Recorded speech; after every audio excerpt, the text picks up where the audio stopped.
steadfast in thy word.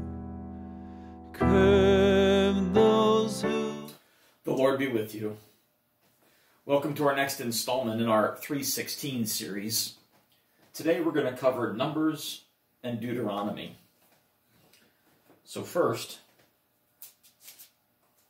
Numbers 3:16. We'll start in verse 14.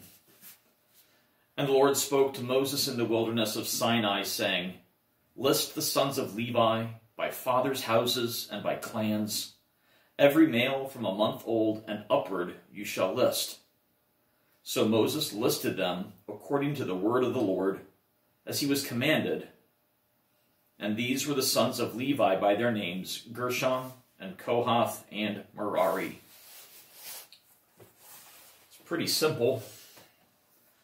Moses listed them according to the word of the Lord.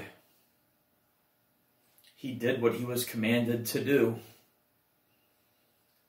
God spoke, told him what to do, and Moses did it. That's pretty simple, pretty easy. A good lesson for us to take. Now maybe just a little bit more, as there are a few things in there about the command of the Lord to list the sons of Levi. I put a couple of names down at the bottom. Nadab and Abihu. They were sons of Aaron. They were priests. They offered offerings that displeased the Lord. So the Lord needed more priests. And so this is where the Levites became the priestly family. So when God tells Moses to list them, and we get those names, this is where the Levitical priestly line begins. Let's move on to Deuteronomy 3:16 and see what we have here. And I'll start in verse 15 to give us a little bit more of the context.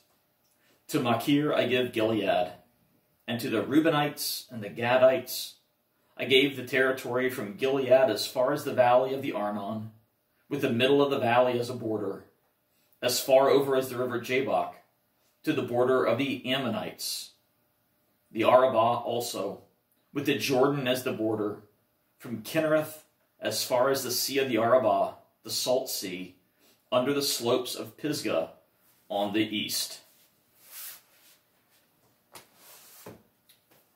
It's pretty just simply narrative. What is happening after Og, the king of Bashan, has been defeated by the Israelites? The land was divided up, Reuben and Gad, the Reubenites and the Gadites. They were given good land for grazing, all the way up to the Jordan River. God is just telling us that he's providing for his people.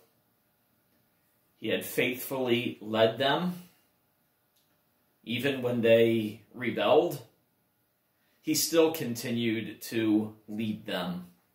So what you and I receive is a message that God watches out for us, takes care of us, provides for us, whether we deserve it or not.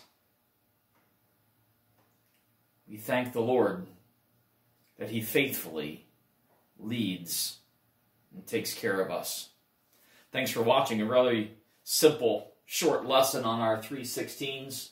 Not all of them will be this easy. Stay tuned for the next episode. Thank you.